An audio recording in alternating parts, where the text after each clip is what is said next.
আসসালামু আলাইকুম। আশা করছি সবাই ভালো আছেন। আজকে নতুন আরো একটা ভিডিওতে সবাইকে ওয়েলকাম। আজকের ভিডিওতে আমি আপনাদেরকে দেখাবো কিভাবে ওয়ার্ডপ্রেস দিয়ে একটি ই-কমার্স ওয়েবসাইট ক্রিয়েট করা। সেখানে আপনি লগইন, সাইন আপ পেজটা কিভাবে সেট করবেন এবং সেটা কিভাবে ডিজাইন করবেন। সো বেসিক্যালি এটা হচ্ছে আমার একটা ক্লায়েন্টের একটি ওয়েবসাইট এবং এখানে আমরা সাইন আপ পেজটা অ্যাড করব। এবং এখানে যে সমস্যাটা আছে সেটা হচ্ছে কোনো একটা প্রোডাক্ট লগইন বা সাইন আপ না করেই কিন্তু অর্ডার করা যাচ্ছে বর্তমানে। তো এই সিস্টেমটা কিভাবে আপনি লগইন এবং সাইন আপের মধ্যে নিয়ে আসবেন এই ব্যাপারটা আজকে দেখাবো। সো দেখেন এখানে নরমালি যদি আমি একটি প্রোডাক্ট ওপেন করি, আমি কিন্তু কোনো অ্যাকাউন্ট ক্রিয়েট করে নাই। মানে একটা ইউজার যদি কোনো অ্যাকাউন্ট না ক্রিয়েট করে তাহলে সে কতদূর পর্যন্ত যেতে পারবে? অ্যাড টু কার্ট করতে পারবে। ওকে, সো আমরা অ্যাড টু কার্টে চলে গেলাম। এরপরে অবশ্যই এখান থেকে আমাকে ভিউ কার্টে দেখাবে। সো আমাকে ভিউ কার্টে যাচ্ছি আমি এখান থেকে। এটাও কিন্তু অ্যাকাউন্ট ক্রিয়েট ছাড়াই কিন্তু করা যায়। ওকে, সো আমরা কিন্তু এখন চেকআউট পেজে যাচ্ছি। চেকআউট পেজে যাওয়ার আগে এখান থেকে আমরা প্রসিড টু চেকআউট, এখানে আমরা সব কিছু দেখে নেওয়ার পর চেকআউট পেজে যাচ্ছি। এখন এই পর্যন্তই কিন্তু একটা অ্যাকাউন্টে সীমাবদ্ধ থাকার কথা, মানে অ্যাকাউন্ট না ক্রিয়েট করে। তবে দেখেন অ্যাকাউন্ট না ক্রিয়েট করার পরেও, অ্যাকাউন্ট ক্রিয়েট করা নাই তারপরেও কিন্তু পেমেন্ট বা চেকআউট পেজে কিন্তু চলে গেছে। সো এখন এটা আমরা কিভাবে করতে পারি? এটা বেসিক্যালি খুব ইজিলি করা যাবে এবং ডিজাইনটা কীভাবে করা যায় সম্পূর্ণ বিষয়গুলো আমরা এই ভিডিওতে দেখব। আমরা ড্যাশবোর্ডে চলে আসলাম। এখান থেকে একটা ছোট্ট প্লাগইন আপনাকে ইনস্টল করতে হবে। সো প্লাগইনটা হচ্ছে, আপনি প্লাগইন সেকশনে যাবেন, প্লাগইন সেকশনে গিয়ে আপনি প্লাগইনটা ইনস্টল করে ফেলবেন। অ্যাড নিউ প্লাগইনে গিয়ে কিন্তু ইনস্টল করা যায়। আমরা অ্যাড নিউ প্লাগইনে যাওয়ার পর এই যে দেখেন ই-কমার্স ফর অথেন্টিকেশন, এই যে প্লাগইনটা রয়েছে ছোট্ট একটা প্লাগইন আপনি ইনস্টল করে ফেলবেন। ইনস্টল করলাম, অ্যাক্টিভ করে ফেলবেন এখান থেকে। ওকে, এরপরে দেখেন এটা কিন্তু ইনস্টল হয়ে গেছে।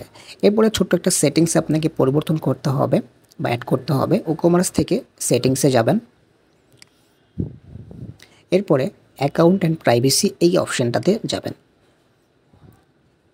এখানে দেখতে পাচ্ছেন অ্যাকাউন্ট ক্রিয়েশন, এইখানে থেকে আপনাকে একটা অপশান চালু করে ফেলতে হবে।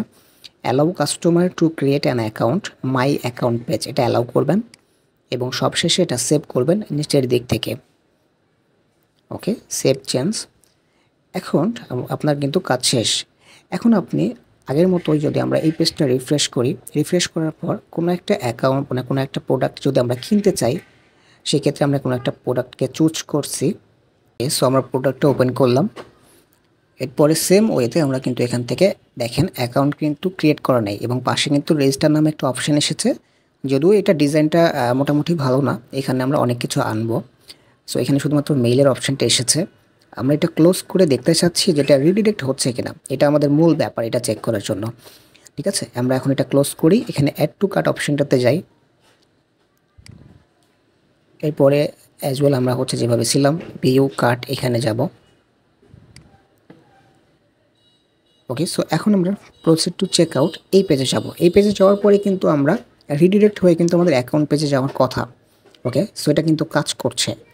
এখন আমাদের কিন্তু অ্যাকাউন্ট ক্রিয়েট করতে বলছে, তবে যে অ্যাকাউন্টটা রেজিস্ট্রেশন যে পেজটা সেটা কিন্তু আমাদের এরকম চাচ্ছি না। আমরা নেম, পাসওয়ার্ড এগুলো সব কিছু দিয়ে রেজিস্ট্রেশন করতে হবে এরকম পেজ চাচ্ছি। লগ ইন পেজটা কিন্তু ঠিকঠাক রয়েছে। আমরা যদি লগ ইন একটা ইউজার দিয়ে আমরা লগ ইন করা ট্রাই করি, আগে যেটা রেজিস্ট্রেশন ছিল ডিফল্ট যেটা লগ ইন, সেটা কিন্তু পারফেক্ট কাজ করছে। তার মানে লগ ইন করে কিন্তু সেটা পণ্যটা কেনা যাচ্ছে এবং সেটা কিন্তু রিডিরেক্ট হয়ে কিন্তু আবার চেক আউট পেজে চলে আসছে। এখন আমাদের মূল ব্যাপার হচ্ছে যে কীভাবে সাইন আপ পেজটা কিন্তু আরও দারুণ করা যায়। ঠিক আছে, সো এর জন্য আপনাকে যেটা করতে হবে, আপনাকে আবারও ড্যাশবোর্ডে যেতে হবে। যার পর লগ ইন এবং সাইন আপ, জাস্ট আপনি পপ আপ এরকম একটা প্লাগইন রয়েছে এবং এই প্লাগইনটা আপনি ইনস্টল করে ফেলবেন। আমি প্লাগইনটা সার্চ করছি, দেখেন মাঝখানে এই প্লাগইনটা আপনি ইনস্টল করবেন। ইনস্টল হয়ে গেলে আপনি নরমালি অ্যাক্টিভ করে ফেললেন। দেখেন এই যে অ্যাক্টিভ হয়ে গেছে আমাদের এই প্লাগইনটা এবং দেখেন রিফ্রেশ করলে আমাদের মাই অ্যাকাউন্ট আসার পর লগ ইন এবং সাইন আপের পেজটা কিন্তু চেঞ্জ হয়ে গেছে।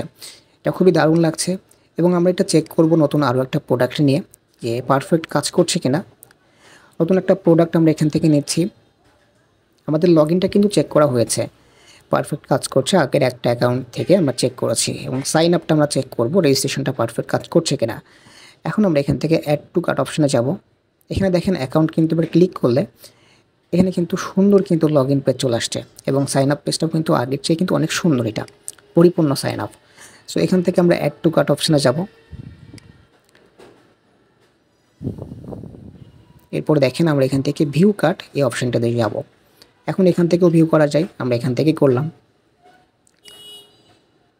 ওকে, সো এখান থেকে আমরা normally proceed to check out এই অপশনটাতে যাব। এখন দেখেন আমাকে অ্যাকাউন্ট ক্রিয়েট করতে বলছে। তো আমরা যেহেতু সাইন আপ করবো, সো আমরা তো লগ ইন করে দেখেছি একবার, এবার আমরা সাইন আপ করে দেখবো পারফেক্ট কাজ করছে কিনা। আমরা সাইন আপে আসলাম, এখানে আমরা ডিফল্ট কোনো একটা ইনফরমেশন দিই, ডেমো একটা ইনফরমেশন দিয়ে আমি সাইন আপ করে ফেলতেছি। এবং এখানে জাস্ট আই অ্যাকসেপ্ট, এখানে জাস্ট আপনি অ্যাকসেপ্ট করবেন, সাইন আপ ক্লিক করবেন। রেজিস্ট্রেশন সাকসেসফুল হয়েছে এবং রিডিরেক্ট হয়ে কিন্তু আমার চেকআউট পেজে কিন্তু চলে আসছে। তার মানে এটা পারফেক্টলি কাজ করছে। এবং দেখেন আমরা কিন্তু এখন এখানে কিন্তু অর্ডার করতে পারবো। সো আমরা একটা কাজ করি, ডেমো একটা অর্ডার করে ফেলি, তারপরে আমরা অ্যাকাউন্ট সেকশনে গিয়ে দেখি পারফেক্টলি সব কিছু ঠিক আছে কিনা। আমরা ডেমো একটা অর্ডার করলাম এবং দেখেন এটা কিন্তু অর্ডারটা কিন্তু মানে আমরা রিসিভ করেছে, মানে ব্যাকএন্ড থেকে আমরা এটাও দেখাচ্ছি কীভাবে রিসিভ করা হয়। এখন দেখেন এখানে আমরা মাই অ্যাকাউন্টে যাই, মাই অ্যাকাউন্টে গিয়ে দেখি আমাদের অ্যাকাউন্টটা কী অবস্থা।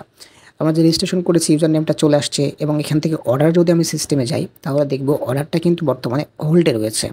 ঠিক আছে, যেহেতু অর্ডারটা আমরা একটু আগেই কিন্তু করেছি, এখানে ব্যাকএন্ড থেকে কিন্তু অ্যাকসেপ্ট করা হয় নাই। সো এটা কিন্তু পারফেক্ট কাজ করছে।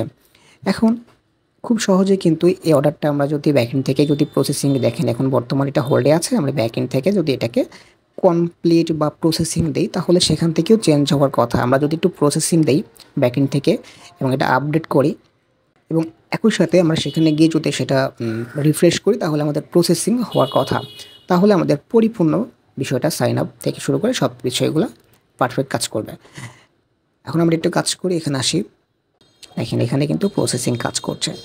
ওকে, সো আশা করছি ভিডিওটা আপনাদের ভালো লেগেছে। যদি ভালো লেগে থাকে ভিডিওতে একটা লাইক দিয়ে চ্যানেলটি সাবস্ক্রাইব করতে বলবেন না। ধন্যবাদ সবাইকে, ভালো থাকবেন, সুস্থ থাকবেন, আসসালামু আলাইকুম।